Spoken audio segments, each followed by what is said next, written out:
जय हिंद दोस्तों। दौर चल रहा है अभी जेपीएससी के हंगामे की, और जगह जगह पर जेपीएससी के पीटी परीक्षा को रद्द करते हुए और मेंस को स्थगित करने यानी मेंस पर रोक लगाने की मांग की जा रही है। साथ ही साथ इसमें सीबीआई जांच की भी मांग की जा रही है, और झारखंड में वैकेंसी न आने की नाराज़गी भी जगह जगह पर प्रदर्शन के द्वारा दिखाया या पेश किया जा रहा है। और इसी बीच एक्साइज एंड प्रोविशन डिपार्टमेंट यानी उत्पाद और मद्य निषेध विभाग के द्वारा एक बड़ी अपडेट जारी किया गया है झारखंड सरकार ने, जिसने 2013 में झारखंड उत्पाद विभाग की जो वैकेंसी की जो प्रक्रिया थी उसको संशोधन करते हुए अभी एक नया वैकेंसी को किस प्रकार से लिया जाए उस पर एक संशोधित लिस्ट बना रहे हैं। उस पर एक संशोधित प्रक्रिया का उन्होंने गजट पेश किया है, जिसमें पुलिस अवर निरीक्षक और पुलिस सहायक अवर निरीक्षक यानी सब इंस्पेक्टर और असिस्टेंट सब इंस्पेक्टर के पदों की रिक्तियों को किस प्रकार से भरा जाए, उसकी शारीरिक दक्षता क्या होगी, उसकी लिखित परीक्षा का विषय क्या होगा, उसका मेरिट कैसे निर्धारित किया जाएगा, इन सभी विषयों पर एक विस्तृत गजट पेश किया गया है, जिसको आपको जानना अति आवश्यक है। क्योंकि अभी हाल ही फिलहाल में उत्पाद विभाग की वैकेंसी को रद्द किया गया है, और इसमें गवर्नमेंट ने फिर से रद्द करके एक नए वैकेंसी देने का बात कही थी, जो कि एक नए संशोधन प्रक्रिया के द्वारा ही इसको किया जा सकता था। तो अगर आप भी झारखंड में सरकारी जॉब करने को इच्छुक हैं तो वीडियो को आखिर तक देखें, और अगर अभी आप हमारे चैनल को सब्सक्राइब नहीं किए हैं तो प्लीज़ सब्सक्राइब करके सामने बेल आइकन की जो घंटी वाली फिगर है उसको प्रेस करके ऑल पर सेट कर दे, ताकि झारखंड में आने वाले सभी प्रकार की वीडियो की नोटिफिकेशन यानी वैकेंसी की वीडियो की नोटिफिकेशन आपको सबसे पहले मिल पाए। तो चलिए देखते हैं कि क्या क्या इसमें किया गया है।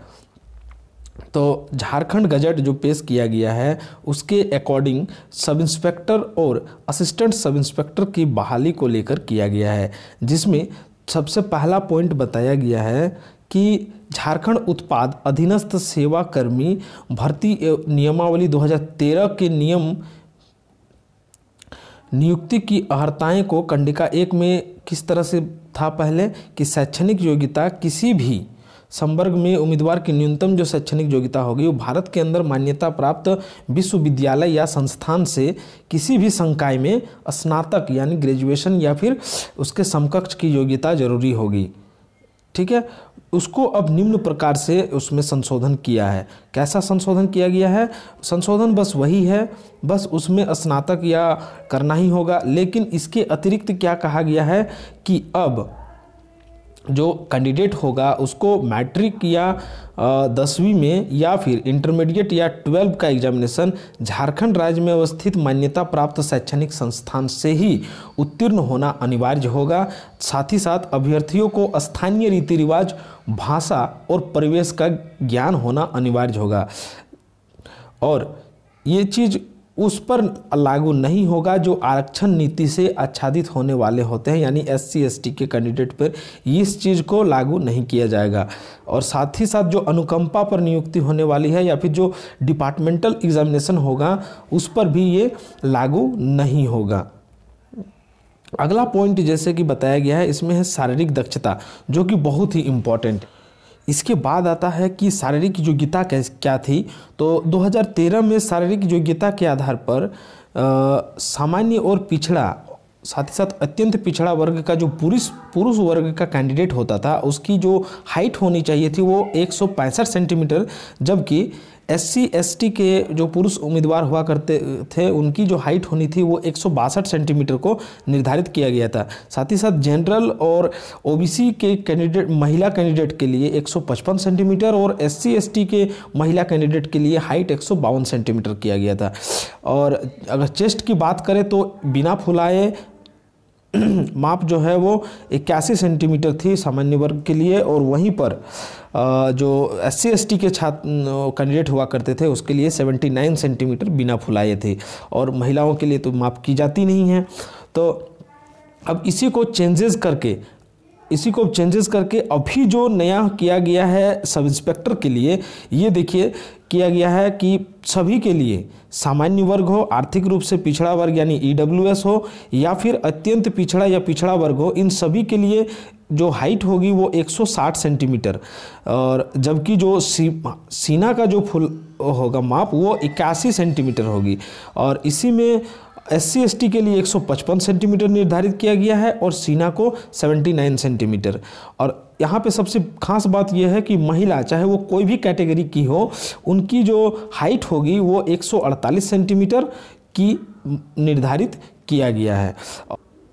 इसके बाद शारीरिक दक्षता परीक्षा में अभ्यर्थियों को उपरोक्त जितने भी मैंने मापदंड बताए इसके अनुसार ऊंचाई और सीने का माप किया जाएगा, और उसके बाद मापदंड को जो पूर्ण कर लेगा उन सभी कैंडिडेट्स को निर्धारित समय सीमा के अंतर्गत दूरी की जो दौड़ होगी उसको करनी होगी। यानी क्या है कि 60 मिनट में 10 किलोमीटर की दौड़ और महिलाओं के लिए 40 मिनट में 5 किलोमीटर की दौड़।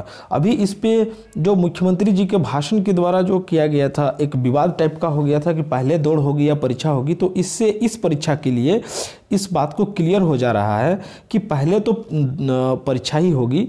कैसे होगी मैं आगे चर्चा करने वाला हूं, और कितनी दौड़ होगी इस पर भी बहुत सारे डाउट्स हो गए थे कि पहले 6 किलोमीटर वाले 1600 मीटर वाली होगी या 10 किलोमीटर वाली होगी।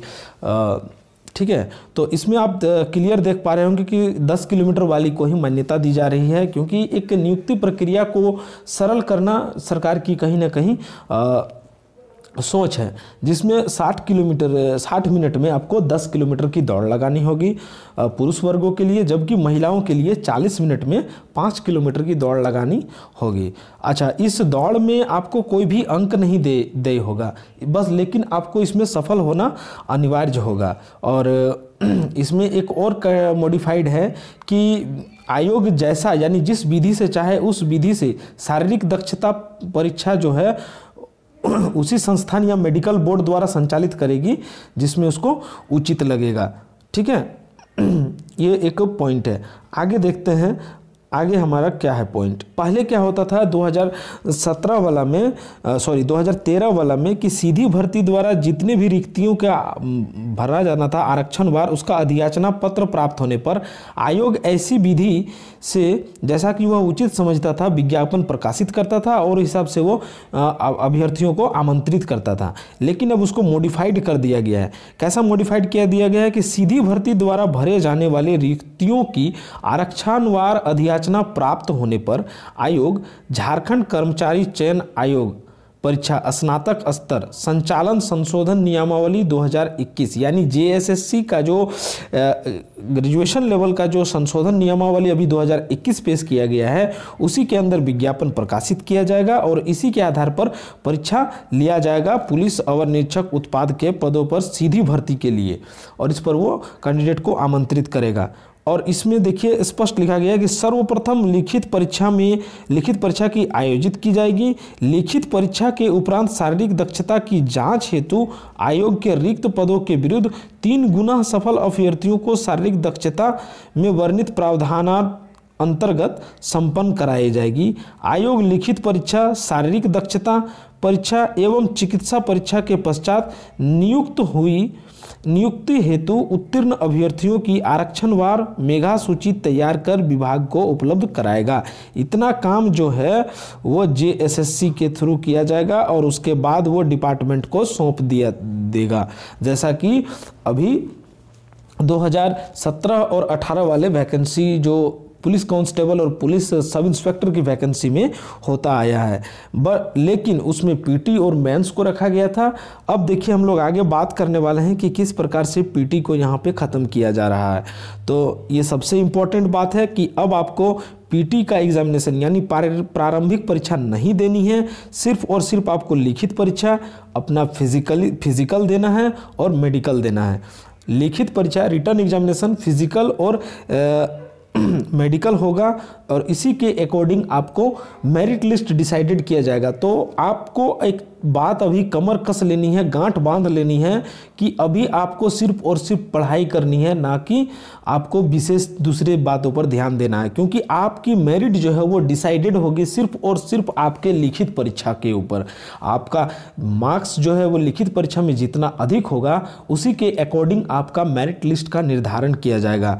तो ये सबसे बहुत ही इम्पॉर्टेंट पॉइंट है। और इससे ऊपर वाला पॉइंट जिस पर अभी विवाद चल रहा, विवाद यानी हम एक तरह से कहते हैं डाउट चल रहा था बहुत सारे अभ्यर्थियों के बीच कि पहले लिखित परीक्षा होगी कि पहले फिजिकल होगा। तो पुलिस सब इंस्पेक्टर का जो उत्पाद सिपाही यानी एक्साइज डिपार्टमेंट का जो बहाली किया जाएगा, इसमें सर्वप्रथम लिखित परीक्षा ही ली जाएगी, बाद में उसका फिजिकल और मेडिकल कराया जाएगा। इस बात को इस जो पॉइंट है यहाँ पे क्लियर कर रहा है, इस पॉइंट के अनुसार क्लियर कर रहा है।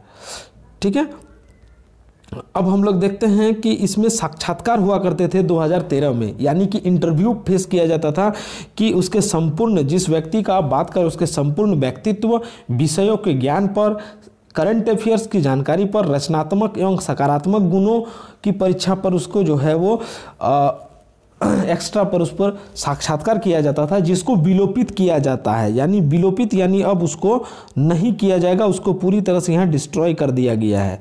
ठीक है, अगला पॉइंट हम देखते हैं कि मेधा सूची का निर्धारण कैसा किया जाएगा। तो देखिए, मेधा सूची के लिए हम लोग इसको पूरी पढ़ेंगे।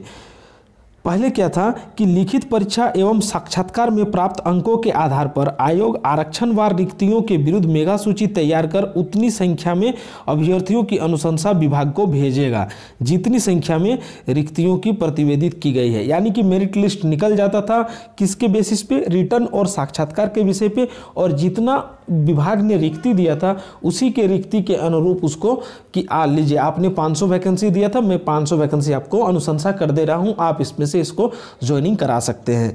लेकिन ये क्या होता था कि लिखित और साक्षात्कार के अनुसार होता था। अब उसको प्रतिस्थापित कर दिया गया है, यानी अब उसको संशोधन कर दिया गया है कि सिर्फ लिखित परीक्षा में प्राप्त अंकों के आधार पर आयोग आरक्षणवार रिक्तियों के विरुद्ध मेगा सूची तैयार कर उतनी संख्या में अभ्यर्थियों की अनुशंसा विभाग को भेज देगा जितनी संख्या में रिक्तियां प्रतिवेदित की गई हैं। बस इसमें अब सिर्फ कंडीशन ये है कि कैंडिडेट का जो साक्षात्कार वाला जो कंडीशन था वो हट गया है। ठीक है, इसी के साथ आप तो ये बात जानते ही होंगे कि अगर अभ्यर्थियों में दो अभ्यर्थियों का अगर प्राप्तांक अगर समान होता है तो उसके जो जन्मतिथि है उसको वरीयता दिया जाता है, यानी उसको मेरिट में पहले मिलेगा जिसका जन्मतिथि अधिक होगा। अगर ये दोनों अगर समान हो जाता है तो स्नातक में अगर जितना अंक प्राप्त किए हैं उसको वरीयता मिलेगा। अगर ये भी बराबर हो जाता है, यानी दोनों कंडीशन को अगर बराबर कर लेता है, अगर इसमें भी दो अभ्यर्थियों की बराबर हो जाती है तो उसकी ऊंचाई को वरीयता मिलेगा। लेकिन इसी में एक कंडीशन और है कि आरक्षित कोटि के अभ्यर्थी जिनका चयन अनारक्षित कोटि के तय मानकों के अंतर्गत हुआ हो उनका समायोजन जो है, यानी उनको अनारक्षित कोटियों के रिक्तियों के अंतर्गत किया जाएगा। यानी कि एससी का कैंडिडेट है, अगर उन्होंने जनरल का नंबर लाया हुआ है तो उनको जनरल में ही उसको भरा जाएगा। लेकिन उसमें भी एक कंडीशन है, अगर वही जनरल का सिर्फ नंबर लाते हैं और उन्होंने अगर किसी भी प्रकार का आरक्षित कोटि का, जैसे आयु हो गया, शारीरिक मापदंड हो गया, उसमें अगर उसको लाभ मिला है, छूट का अगर लाभ मिला है तो उसका समायोजन फिर एससी कैटेगरी वाले में ही, यानी आरक्षित कोटि में ही किया जाएगा। और लगभग पुलिस अवर निरीक्षक और सहायक अवर निरीक्षक, जिसको अभी हम नीचे देखने वाले हैं, इन दोनों का लगभग सारा क्राइटेरिया समान है। लगभग वही दौड़, वही फिजिकल और वही मेडिकल का प्रोसेस। इसमें भी आपको 60 मिनट में 10 किलोमीटर दौड़ वाली बात है। तो ये दोनों का जो है वो संयुक्त रूप से है, इसमें भी पीटी नहीं किया जाएगा। इस प्रकार से आप देख सकते हैं कि चाहे वो सब इंस्पेक्टर वाला हो या असिस्टेंट सब इंस्पेक्टर वाला हो, दोनों की जो क्राइटेरिया अभी मैंने वीडियो के पहले में बताया, बस वही क्राइटेरिया रहने वाले हैं।